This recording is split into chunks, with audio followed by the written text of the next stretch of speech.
소화기내과 조지훈 교수님 소개합니다. 삼성병원에서 필로를 하시고 소화기학회 학술위원, 간학회 교육위원, 또 여러 가지 학술대에서 많은 간에 대한 강의를 해주고 계십니다. 조지훈 교수님 많이 부탁드립니다. 안녕하십니까. 사실 앞서 김윤환 교수님께서도 말씀하셨지만 그 소화기 내시경 세미나라고 되어 있는데 제가 간 관련해서 말씀드리는 게 약간 그냥 편하게 약간 교양 강좌다라고 생각해 주시면 좋겠습니다. 그래서 일단은 저희가 영양을 생각할 때 사실 저희가 임상의이지 않습니까? 그래서 사실 환자를 볼 때 바이탈이 괜찮은지, 랩 결과, CT, 어떤 약, 진단이 어떻게 되는지, 어떤 약을 써야 할지, 혹시 수술을 보내야 할까? 이거를 고민하고요. 디퍼렌셜이 뭘까? 이런 것까지 고민을 합니다. 근데 사실은 저희가 굉장히 바쁘게 살기 때문에 나의 미래도 생각해야 되고 여행도 가야 되고 가족도 생각해야 되고 많이 생각해야 돼서 영양에 대해서는 사실 저만큼 생각을 한 것 같습니다. 저는 개인적으로. 근데 이제 제가 발령을 받고 초기에 본 환자 중에 한 명인데요. 34세 남자고 복통으로 응급실 내원했습니다. 보시면은 팬크리아스가 이디마터스 체인지를 보이고 그냥 어큐 팬크라타이티스 환자였는데요. 이 환자가 굉장히 이유가 안 좋게 하루 만에 ESRD가 진행하면서 렁이 안 좋아져가지고 인투베이션도 하고 열흘 만에 다시 찍은 CT에서 보시면은 지나가다 보시면 팬크레스가 거의 사라진 모습을 보입니다. 그래서 8월 14일 이 환자 촬영한 CT 단면들을 이렇게 보여드리고 제가 이 환자가 사실 약간의 여담으로는 불법 체류자이셨어요. 그래서 처음에 왔었을 때 이름이 A씨였는데 며칠 뒤에 이름이 B씨로 바뀐 거예요. 그래서 바뀐 이유가 뭐냐 했더니 불법 체류자여서 다른 사람 보험을 이용해가지고 그냥 왔다가 그래서 굉장히 좀 복잡한 환자였는데 일단은 너무 안 좋았고 거의 2달간 ICU 케어하고 이제 복강 내 이런 인플라메이션도 심하고 PCD 인서션도 하고 이렇게 했는데 사진 보시면 아시겠지만 굉장히 좀 건장한 남자였거든요. 근데 홀쭉하게 바뀌고 사이 이런 쪽의 머슬들도 굉장히 거의 다 소실되어 있는 이런 형태를 볼 수가 있었습니다. 그래서 저 환자를 보고 제가 할 수 있는 게 팬크라타이티스 치료가 그렇게 많이 없잖아요. 어떤 약물적 치료를 한다거나 하는 것도 없고 약간 보존적인 치료, 이 환자 수술 보내야 될까 이런 고민이 컸는데 결국에 2달 사이에 너무 말라가가지고 영양에 대한 고민을 하게 됐습니다. 근데 그 과정에서 제가 저희 병원 NST 활동을 하게 되면서 영양에 대해서 좀 관심을 많이 갖게 됐습니다. 그래서 오늘 말씀드리고 싶은 거는 저희가 보통 영양 관련해서 생각하면 예방적 영양. 그래서 항상 비타민 광고 선전하고 뭐가 좋아요. 환자들이 맨날 먹는 그런 거를 생각을 하거든요. 그렇지만 임상적으로 클리니컬 뉴트리션이라고 하면은 저희가 사실은 굉장히 다양하게 멜뉴트리션 요즘 많이 연구하고 있는 살코페니아, 오버웨이트, 오비시티, 마이크로뉴트리언 애브노말리티 그리고 리피딩 신드롬 이렇게 넓은 범위로 질환으로 접근을 할 수 있는 부분이 있습니다. 그래서 영양 상태를 부족함 그리고 과한 상태라고 보았을 때 영양을 고려를 할 때 어떤 환자에게 도움이 될까 고민하면 아마 과하게 있다 하면 영양을 보충한다거나 그런 부분에 있어서는 큰 도움이 되진 않을 것 같고요. 정상 범위 어느 정도 있다 그러면은 뭔가 좀 도움이 되는 부분이 있을까에 대한 고민이 있지만 실제로 많은 연구들에서 이렇게 부족함이 있는 환자들에 있어서는 분명히 영양에 대한 개선을 했었을 때 이득이 되는 부분이 있다라는 거를 말씀드리고 싶습니다. 그래서 오늘 간단하게 말씀드릴 거는 임상 영양의 중요성 그리고 뉴트리션의 서포트 이렇게 전달하는 방법 그리고 페렌탈 뉴트리션도 저희가 항생제 하는 것처럼 1세대, 2세대, 3세대가 있거든요. 그래서 그와 같은 내용에 대해서 말씀드리겠습니다. 첫 번째로 이제 영양 분량 보시면은 이건 영국 데이터인데 3만 1,000명의 환자들에서 병원을 보시면은 이제 과별로 영양 분량의 정도가 다르지만 저희 소화기 환자는 병원에 입원한 환자의 한 40% 정도는 영양 불량이라고 합니다. 케어홈이라고 하면 이제 요양병원 같은 거 생각하실 수 있지만 당연히 우리나라에서도 마찬가지로 병원에 입원한 환자보다 약간 요양병원에 입원한 환자들의 영양 불량의 빈도가 조금 더 높은 형태를 보입니다. 영양 불량을 그래서 사실 항상 염두에 두고 보고 있지는 않은데요. 이 뉴트리션에 대해서 중요함이 있다라고 해서 뉴트리션 데이라고 하는 게 있습니다. 이게 2022년에 11월 10일이었고 올해는 11월 14일인데요. 영양을 매번 신경을 쓸 수가 없기 때문에 뉴트리션 데이 요 한 날 입원하는 모든 환자들을 평가를 해서 뉴트리션 정도에 대해서도 평가하고 이 환자들의 어떤 예후라든지 그런 걸 고민을 하는 그런 날짜가 지정되어 있습니다. 그래서 그런 날짜를 바탕으로 이 연구는 2014년 1월 6일을 뉴트리션 데이라고 해서 국내 25개 병원에 입원한 300명의 환자들에 대한 분석을 시도했습니다. 환자의 영양 상태는 사실 이 부분이 제일 조금 고민이 되는 부분이긴 합니다. 특히 저는 이제 간질환 하니까요. B형 간염은 S안티젠 양성이면 B형 간염이고 C형 간염은 HCV RNA 나오면 C형 간염이거든요. 근데 영양에 대해서 평가할 때는 조금 개인의 서브젝티브한 평가를 많이 이용합니다. 그래서 내가 최근에 밥맛이 없다. 아니면은 약간 뭐 울렁거린다. 오심이 있다. 음식 양이 줄었다? 이런 것들을 개인이 서브젝티브하게 평가를 해서 점수를 매기는 부분이 있어서 영양 관련해서 영구적으로 접근했을 때는 개선이 많이 필요한 부분이다. 하지만 지금은 이걸 가장 기본적으로 대부분의 병원에서 사용하고 있는 영양 평가 툴입니다. 그래서 요거를 이용해서 보았을 때 당연히 뭐 30대, 40대 이렇게 연령별로 분류했을 때 60대 미만, 그러니까 70 미만의 환자들하고 70 이상의 환자를 보면 당연히 고령에서 영양이 조금 더 불량하고 이거는 내과계 선생님들은 당연히 느끼시겠지만 일렉티브 서저리 저희 정형외과 병동 가면 환자들 수술해놓고 다 같이 막 뭐 맛있는 거 먹고 본인들끼리 이렇게 되게 즐겁게 생활하시거든요. 그 당일실 가면. 근데 저희 메디컬 트리트먼트 내과계 환자들은 생각보다 훨씬 더 그 환자들 대비해서는 영양이 불량한 걸 알 수 있습니다. 이게 파란색이 영양이 괜찮은 환자, 빨강색이 조금 더 안 좋은 환자들을 표현을 하기 때문에 그 저희가 체감하는 거를 실제로 이제 데이터로 보여준 부분이고요. 이게 중요한 이유가 방금 말씀드린 것처럼 70세 이상이 영양이 더 불량하고 메디컬 트리트먼트 케어 그리고 이제 진단을 위해서 입원한 환자들이 일렉티브 서저리보다 좀 더 안 좋은 걸 보여주는데 예후하고 연관이 있습니다.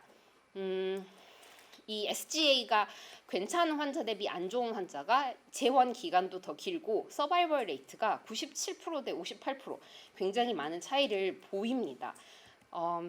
근데 이제 이거는 뭐 단순히 입원한 어떤 환자들, 그러니까 환자 군을 어떤 군으로 설정을 하더라도 이게 다 나타납니다. 멜 누트리션을 BMI 18.5 75세 미만인 환자 그리고 75세 이상에서는 BMI 21 미만인 환자를 영양 불량이라고 평가했었을 때 캔서 환자들에서도 이렇게 다양한 빈도로 영양 불량이 있음을 알 수가 있고 특히 팬크레아스는 67%의 환자에서 영양 불량이 있다라는 걸 볼 수 있고 그 이외에 이제 암종마다 조금 다르지만 퍼포먼스 스테이터스가 안 좋을수록 당연히 영양 불량의 빈도가 높은 걸 알 수가 있습니다.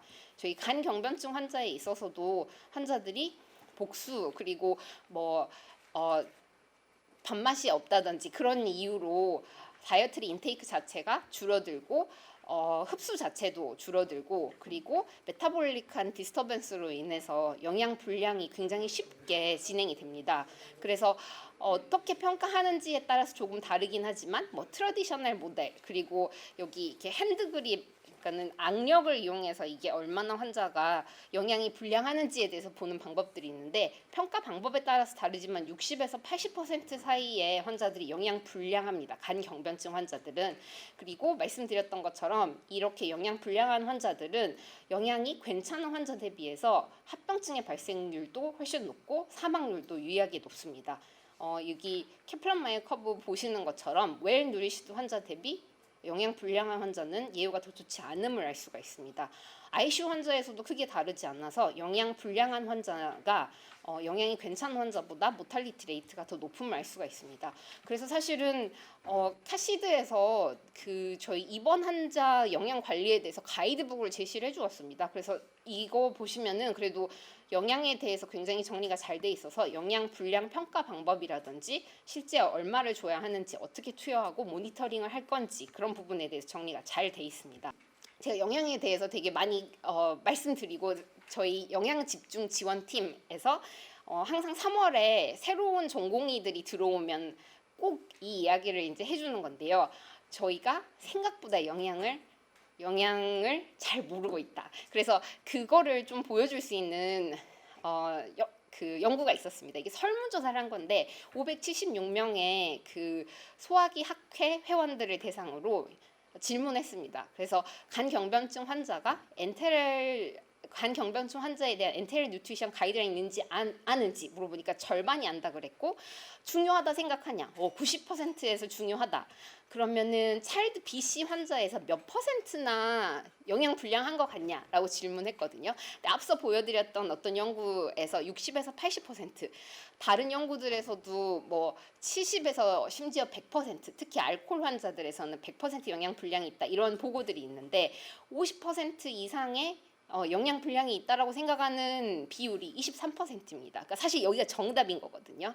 근데 내 환자 중에 나는 이게 중요하다 생각하지만 눈에 영양 불량 환자가 안 들어오는 겁니다. 그리고 그러면은 이 환자들에게 간성혼수가 없는 환자한테 고단백, 그냥 저단백 또는 노멀 프로틴 다이어트를 준다고 하면 어떻게 줘야 할까 질문했을 때 42%의 그러니까 42%의 그 소화기 학회 선생님들이 하이 프로틴을 줘야 한다 했고, 나머지 한 60%가 로우 또는 노멀 프로틴 다이어트를 줘야 한다고 했고요. 열량 관련해서도 35에서 40kcal가 45%였습니다. 근데 이게 미국 농무부에서 성인에게 권장하는 칼로리 그리고 탄수화물 그리고 단백질 양인데요. 실제로 간경변증 환자는 정상 성인 남자 대비해서 줘야 할 칼로리 양과 프로틴의 양이 훨씬 더 높습니다. 그러니까 저희가 더 많이 줘야 한다는 뜻이거든요. 근데 이게 근거가 없는 이야기는 아닙니다. 헤파톨로지 98년도에 실렸었는데요. 정상인 환자 8명하고 간경변증이 있는 환자 10명을 보았을 때 나이나 뭐 키, 몸무게, BMI, 지방 분포 이런 부분들에 대해서는 큰 차이는 없고 찰피우 스코어에 대해서만 이렇게 7.7 정도 보이는 간경변증 환자를 두고 이 환자들이 실제 에너지 대사에 필요한 리피드라든지 프로틴이라든지 에너지 익스펜디처, 그러니까 저희가 베이셀 메타볼릭 레이트를 구성하는 그런 걸 보면은 정상 성인 대비해서 간경변증 환자는 그 필요량이 훨씬 많습니다. 그래서 요거를 정상 성인만큼만 주면 카타볼릭 스테이트에 빠진다는 거죠. 그래서 간경변증 환자들을 계속 팔로우 하다 보면 잘 못 먹으면 계속 살이 빠지고 sar코페니아로 진행을 하는 그런 모습을 볼 수가 있습니다. 그리고 또 하나는 간경변증 환자한테 저희가 환자들이 항상 저한테 질문하는 게 고기 먹어도 되냐 그 질문하거든요. 근데 제가 전공의 때만 해도 개소주 이런 거 그런 거 많이 드시고 그렇게 하면서 간성혼수 이야기가 되면서 단백질을 먹지 말아야 한다 그런 얘기가 있었거든요. 그래서 제가 영양 관련해서 이게 하이 프로틴을 주라고 하는데 대체 그 고기를 먹지 말라는 게 어디서 나왔을까 하고 이제 역추적을 많이 했습니다. 그래서 보면은 57년도에 아메리칸 저널 오브 메디슨에 이게 제가 가장 멀리 올라간 논문이었는데요. 여기에서 프로틴, 그러니까 간성혼수로 내원한 환자에 있어서 그 환자를 매니지하는데 단백질을 제한 시기를 한 환자에서 보면 임프루브드 그리고 이제 결국엔 사망한 환자인데 임프루브드가 좀 많거든요. 근데 이제 이쪽 보면은 10명도 안 되는 환자들인데 여기서는 임프루브먼트, 그러니까 개선이 됐다라고 하는 환자가 훨씬 적습니다. 그래서 이거는 RCT도 아니고 그냥 증례 보고 형태이기는 한데 아마 여기 부분에서부터 고기를 먹으면 개선이 좀 안 보인다? 이런 아이디어들이 오지 않았나라는 생각이 듭니다.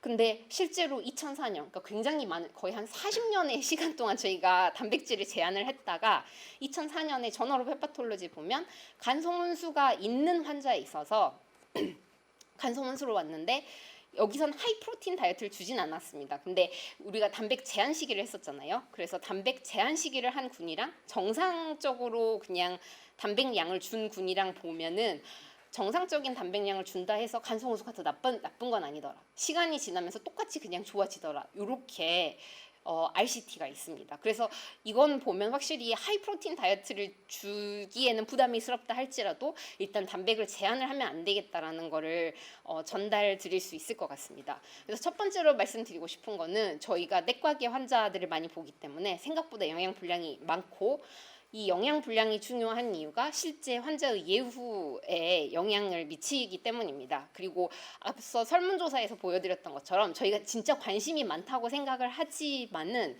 실제로 얼마나 있는지에 대해서도 사실 잘 보지 못하고 있고, 정확하게 가장 최근 가이드라인에서 권장하는 열량이라든지 잔백량을 잘 못 맞추고 있다라고 말씀드리고 싶습니다. 그러면 이제 어떻게 보충을 할 거냐입니다. 사실 음식 그냥 먹으면 되거든요. 근데 저는 제가 먹는 걸 너무 좋아해서 밥을 안 먹는 거에 대해서 사실 잘 이해가 안 될 정도인데, 환자들이 너무 아프면 밥맛이 다 없어지시잖아요. 그래서 저희가 이걸 보충을 할 여러 가지 방법들을 고민을 하는데, 일단은 오른쪽 같은 경우는 엔테랄 누트리션, 그러니까는 뭐 레빈을 통해서, 그러니까 입으로 먹어도 경구시기를 해도 좋고, 레빈을 통해서 엔테랄 누트리션을 가도 좋고, 그 다음에 페렌테랄은 그 저희 영양제 다는 것처럼, 근데 이제 페리페랄 페렌테랄 누트리션이랑 토탈 페렌테랄 누트리션, 토탈 같은 경우는 이제 저희가 C라인 통해 가지고 조금 더 높은 칼로리를 줄 수 있는 그런 형태를 취합니다. 근데 거기에 한 가지 더 서플리멘탈 PN이라고 하는 개념이 있습니다. 요거는 환자가 경구용으로 엔테랄 뉴트리션을 했음에도 불구하고 충분히 칼로리를 맞추지 못했을 때 추가로 PN을 달아주는 걸 이제 서플리멘탈 PN이라는 그런 개념이 있습니다. 근데 이게 사실은 말이 어려워서 그렇지 저희 환자분들이 나 못 먹으니까 영양제 달아주세요, 본인이 스스로 서플리멘탈 PN을 하시는 거거든요. 그래서 이제 그런 개념이 있다라고 보시면 될 것 같고, 오랄 뉴트리션 서플리멘트, 환자분들 영양제 많이 찾으시잖아요. 근데 이걸 제가 색깔로 나눠봤는데요. 요게 이쪽은 저희가 병원에서 처방을 할 수 있는 경구용 영양제입니다. 그래서 엔커버 하모닐랑 같은 경우는 간경변증 환자나 암 환자에게 저희가 처방을 하면 환자가 약국에서 약을 약간 영양제 같은 개념인데 받아갈 수가 있고, 메디칼 푸드 뭐 그린비아 이런 거는 이제 본인들이 인터넷 주문도 하시고 이렇게 사시는 거거든요. 근데 요게 다른 게, 일단은 얘는 메디칼 푸드, 그러니까는 식품이라서 하셋 기준에 맞춰서 그냥 식품 그레이드로 조정을 하고요. 엔커버 하모닐랑 같은 경우는 GMP, 그 약품 기준에 맞춰가지고 합니다. 근데 두 개 사이에 얼마나 큰 차이가 있는지 제가 레이블을 다 확인하진 않았지만, 일단 개념적으로 이쪽은 녹색은 저희가 처방할 수 있는 오랄 뉴트리션 서플리멘트고, 오른쪽은 이제 환자분한테 개별적으로 사세요라고 하는 그런 부분입니다. 그래서 서플리멘트 PN은 방금 말씀드린 것처럼 미국 그리고 유럽의 영양 가이드라인에서 엔테랄 뉴트리션 단독 공급 후에도 에너지 단백질 요구량이 60% 미만인 경우에 서플리멘털하게 작은 정도의 이제 페렌탈 뉴트리션을 권장을 한다, 요 부분인데요. 요것도 권장이 나온 그 연구가 되게 재밌습니다. 보시면은 이제 중환자실에 입원한 환자들 인데 153명은 서플리멘탈 PN을 하고 152명은 엔테랄 뉴트리션, 그러니까 레빈 피딩 같은 것만 한 거죠. 근데 보시면은 첫날부터 바로 많이 주진 않고 첫날부터 3일까지는 엔테랄 뉴트리션을 조금씩 이렇게 열량을 올려서, 이 환자가 100% 열량이 필요하다고 하면은 3일까지 해서 한 50%를 맞춰주거든요. 근데 이제 3일째 인터벤션이 들어갑니다. 그래서 3일째 엔테랄 뉴트리션 그룹은 천천히 해서 8일째 가가지고 100%를 맞추고, 서플리멘탈 PN을 한 그룹은 3일째 부족분에 대해서 바로 100%를 맞춰가지고 환자가 열량이 충분히 공급이 되게끔 해줍니다. 근데 이제 이거 자체가 열량을 이렇게 다르게 준 거 자체만으로도 사실 여기는 인펙션 레이트이거든요. 근데 인펙션 레이트가 이렇게 서플리멘탈 PN을 한 군이 훨씬 유의하기 좋은 이런 결과를 보여주고 있습니다. 근데 저 RCT뿐만 아니라 이제 후향적인 연구에서도 위암 환자에서 게스트렉터미 한 환자에서도 서플리멘탈 PN 했었을 때 인펙션 레이트가 더 낮다. 그리고 이제 이런 메타 아날리시스에서도 ICU 모탈리티나 인펙션이 서플리멘탈 PN을 한 게 더 득이 된다. 그러니까 환자에게 빠르게 열량을 맞춰주는 게 도움이 된다라는 이런 연구들이 있습니다. 그리고 요거는 제가 몇 년 전에 이제 넷플릭스에 이 드라마가 있었거든요. 근데 이제 사실 저희가 의학하니까 메디컬 드라마 좀 더 관심이 많잖아요. 그래서 요걸 봤는데, 이게 이 남자가 이제 그 남자 주인공인데, 아무튼 이분이 의료 원장이 되게 됩니다. 그 다 원하지 않는 자리여서 되는데, 이 사람이 하다가 중간에 캔서, 그러니까 헤드앤넥 캔서가 걸린 걸 확인을 하게 되거든요. 그래서 RT를 받습니다. 근데 이제 되게 저는 이제 그거는 그냥 스토리상 그럴 수 있으니까. 근데 충격은 요거였습니다. 이제 이게 무슨 에피소드가 딱 시작하는 첫 장면이었는데 여기 나오면서 이렇게 그러니까 저희가 이 PEG를 한 거거든요. 이 환자가 제가 소화기내과 의사로서 PEG를 의뢰받는 환자들은 거의 엄청 카캑시가고 거의 진짜 이제 레빈 하다가 레빈 인듀스드 인저리 막 있으니까 다른 루트를 찾는다 그런 느낌인데 여기서는 그러니까 이 사람이 그냥 정상적으로 의료원장으로 계속 활동을 하거든요. 하는데 RT를 해서 못 먹으니까 온콜로지 혈액종양내과 선생님이 시간이 됐다. 그러면서 바로 PEG를 넣자는 거예요. 그래서 엄청 충격이었어요. 제가 그때 이제 한참 뉴트리션에 관심이 많이 있는 상태에서 그러니까 이게 뭐가 보이는 사람 이런 것만 보인다고 이게 너무 크게 충격으로 다가왔어요. 그러니까 저희가 너무 우리나라에서 PEG도 뉴트리셔널 인터벤션에 있어서 너무 늦게 들어가는 게 아닌가. 훨씬 환자에게 더 빨리 시작이 돼야 되는데 좀 늦게 하고 있다라는 생각이 좀 들었습니다. 그래서 말씀드리고 싶은 게 저희가 영양에 있어서 개선을 한다. 그러면은 환자의 예우도 개선하고 ICU 사망률 감소, 감염 그리고 합병증 감소에 대한 이런 연구 논문들이 있어서 조금은 더 관심을 갖는 게 좋겠다라고 말씀드립니다. 그리고 이제 저희가 영양제 관련해서 방금 말씀드려서 오메가3 베이스드 PN을 말씀드리고 싶습니다. 이제 우리가 항생제는 1세대, 2세대, 3세대 이렇게 배운대요. 영양제도 사실은 세대가 있습니다. 1세대는 소이빈을 기반으로 하는 오일이고 2세대는 올리브 오일, 3세대가 이제 피쉬 오일이거든요. 근데 이게 영양제 회사들에서 자꾸 그걸 홍보를 해요. 자기네 거 피쉬 오일이 있다고. 그래서 대체 그게 뭐가 좋다고 라는 생각이 들어서 생화학 책 이제 찾아서 들어갔습니다. 보면은 저희가 패티애시드, 불포화 지방산으로 나누고 폴리 모노 언세츄레이티드 팻, 이제 폴리 언세츄레이티드 팻에서 오메가 3, 6가 있고 이쪽이 7, 9이 있거든요. 근데 그러면은 오메가 3, 6 이게 대체 뭐냐? 오메가 6는 이제 저희가 식이로 섭취를 했었을 때 리놀레익 애시드 그리고 대사돼서 아라키도닉 애시드까지 가고요. 오메가 3 참치캔 맨날 선전하는 EPA, DHA로 이제 대사가 됩니다. 근데 이게 우리 몸에 작용하는 형태가 마지막 대사산물이 아라키도닉 애시드거든요. 오메가 6는. 그래서 이게 사이클록시지네이스나 5-라이폭시지네이스로 이제 대사가 되면은 나중에 프로스타사이클린, 스롬복사네이트, 라이폭신, 루코트리엔 B4 이런 에이코사노이드로 대사가 되는데 여기에 있는 에이코사노이드들이 다 프로인플라메터리 작용이 있습니다. 그래서 저희가 이렇게 아스피린, 이부프로펜 이런 거를 이제 사용해서 이걸 막기 위해서 하지 않습니까?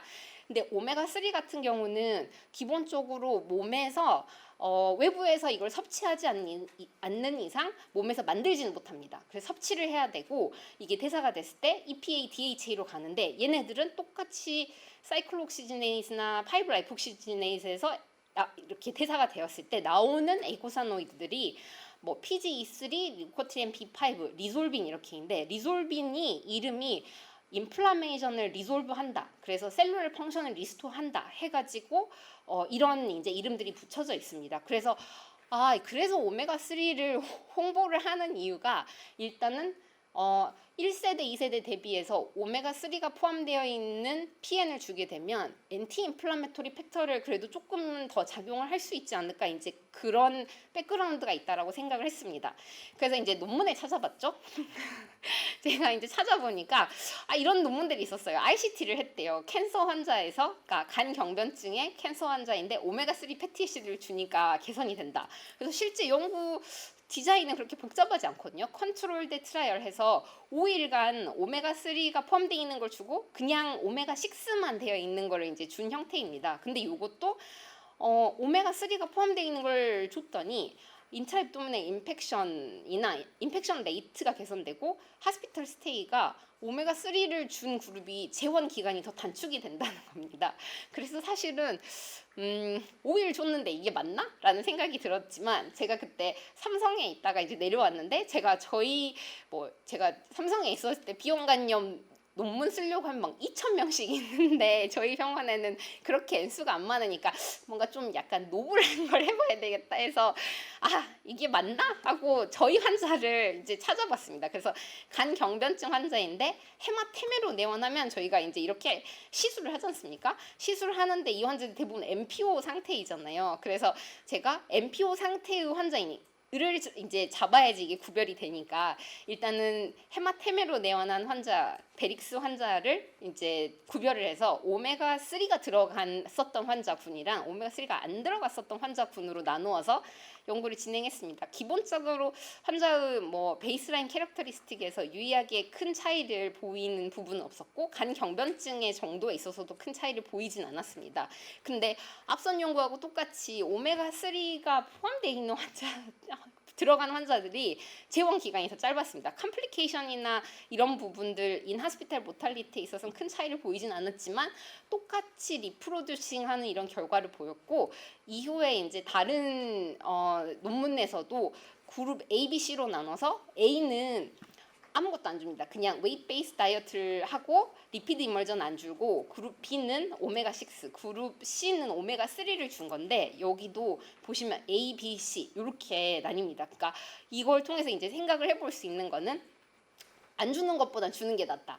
줄 때 오메가 6보단 3가 낫다? 이런 이제 약간 이게 공통적으로 나오는 도출이 되는 결론이긴 합니다. 근데 솔직히 말해서 저희가 이제 사실 비용간염 하면 저희가 항바이러스제 주면 정확하게 뭐 HBV DNA 폴리머레이즈 억제하고 딱 기전이 명확하거든요. 근데 이거는 잘 모르겠습니다. 왜 정확한 기전은. 근데 자꾸 여러 데이터에서 이제 이렇게 리프로듀싱이 되다 보니까 일단 좀 관심을 계속 갖고 있고 계속적으로 연구해 보도록 하겠습니다. 그래서 오메가 3 관련해서도 유럽 영양학회들에서는 이제 캔서 환자에 있어서도 오메가 3가 포함되어 있는 약제를 주면 조금은 더 도움이 되는 부분이 있겠다라는 것도 있고, PNALD, 그러니까 이게 페렌트럴 누트리션을 그러니까 사용하다가 리버 디지즈가 발생한 경우에 있어서는 오메가 3가 포함되어 있는 PN을 주는 게 도움이 된다고 되어 있거든요. 그래서 그런 부분에 대해서 권장되어 있습니다.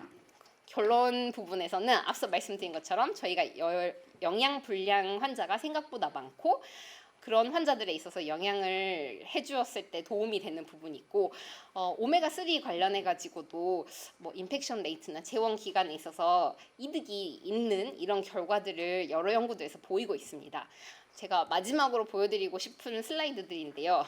저희가 환자 처음 볼 때 항상 이제 방금 간암 환자인데 완치를 생각할 때 뭐 연령, 기저질환, 성별, 영양 상태, 치료 방법, 전신 상태 이렇게 인자들을 생각하겠지만 사실은 치료 방법이 제일 크게 다가오고 기저질환 이게 이 환자 이거 받을 수 있을까 전신 상태가 괜찮은가 이걸 하지 뭐 영양 상태나 성별 연령은 뭐 치료를 버틸 수 있냐 이런 거 고민하니까 요렇게 아마 될 것 같습니다. 근데 이제 저희가 환자 접근할 때 다른 건 다 똑같은데 영양 상태에 있어서 조금이라도 더 생각을 해주었을 때 조금 더 좋은 결과로 이어지지 않을까라고 생각이 됩니다. 예, 경청해 주셔서 감사합니다.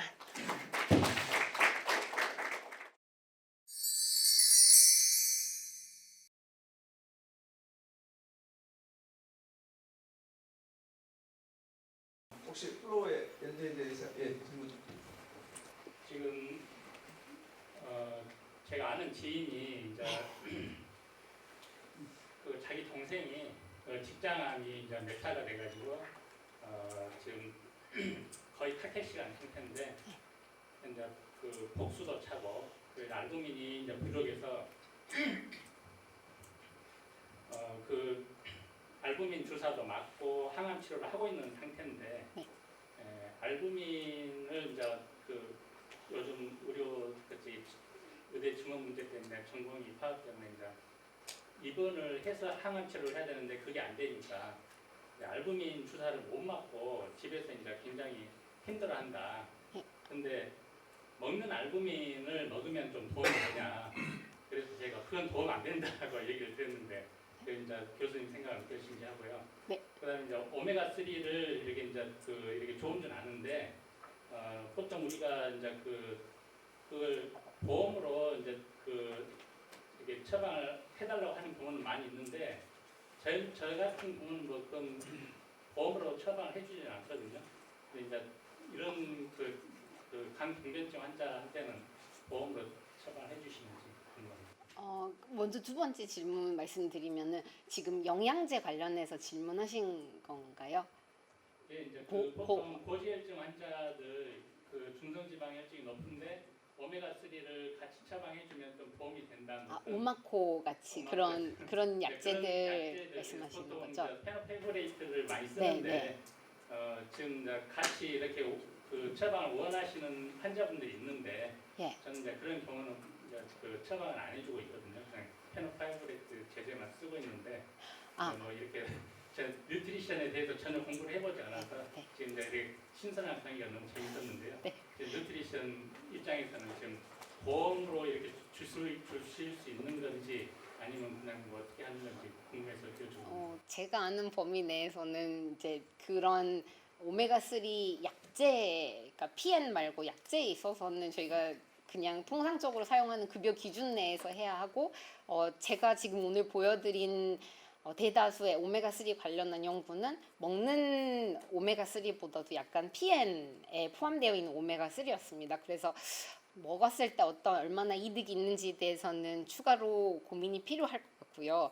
간경변증 환자에 있어서 오메가3 PN을 준다 만약에 그런 경우는 저희가 멜뉴트리션이 확인이 되어 있고 평가가 되어 있다고 하면은 뭐 삭감이나 이런 데는 크게 이슈가 안 되는 걸로 알고 있습니다. 그리고 첫 번째 질문 알부민 관련해서도 마찬가지로 알부민을 이제 먹는 걸로 주었을 때 이득이 있는지에 대해서는 제가 논문을 찾아보진 못했지만 앞서 보여드렸던 것처럼 카타볼릭 스테이트에 있는 환자들이다 보니까요. 생각보다 저희가 요구되는 단백량이랑 열량이 되게 많거든요. 그래서 열량 자체에 대해서 보충하기 위해서 뭐 정말 고기를 잘 먹는다든지 그런 식의 부분에 대해서 개선을 하는 거는 도움이 될 걸로 생각이 됩니다. 네, 역시 먹는 알부민은 이제 방금 좀 다르겠지만 아이브의 알부민은 뭐 방금 21시간밖에 안 되니까 어차피 터미널 스테이지나 아사이티스 프로액션 쳤을 때만 저희들이 형식적으로 했던 것 같습니다. 혹시 그러면 준 교수님은 네. 영양제를 환자가 뭐 산양류 단백질 뭐 요즘 많이 그러잖아요. 그런 거 드시게 한 가지 뭐 싫으시세요? 그래서 앞서 보여드렸던 것처럼 저는 저희 이제 간암 환자들하고 그 다음에 간경변증 환자들 멜뉴트리션이 명확하다. 그리고 정말 못 먹어서 이렇게 그러니까 정말 제가 정말 관심을 많이 가졌었던 것 중에 하나가 저희 간경변증 환자들이 이렇게 갑자기 체중이 쫙 빠질 때 있잖아요. 그러다 안 오시면 이건 돌아가셨구나라는 생각을 하잖아요. 그래서 이게 롱지투디널하게 팔로업 했었을 때 더 앞에서부터 영양이 더 잘 돼서 그렇게 체중이 안 빠지게끔 해야 하지 않았을까 이제 그런 고민들을 많이 하면서 조금 더 관심을 많이 갖게 됐는데 그래서 간경변증 환자랑에서 영양 불량이 명확하다라고 판단이 되는 경우에는 저희가 처방할 수 있는 앵커버라든지 하모닐란을 꼭 같이 처방해드립니다. 그리고 뭐 제가 뭐 PM은 아니지만 이런 약제들이 그 보험 환자들한테는 뭐 한 팩에 뭐 100원이 100원 약간 그 정도여서 오히려 이게 그냥 사서 드시는 것보다 훨씬 저렴해서 적극적으로 조금 처방해드리려고 하고 있습니다. 네, 혹시 또 추가 질문이나 코멘트 있으십니까? 네, 그러면 역시 잘 먹자. 이게 오늘 주제가 될 것 같습니다. 네, 감사합니다. 네. 그리고 이제 조선대병원이나 전성가려병원도 바라던 대로 뜻대로 TR을 할 수 있게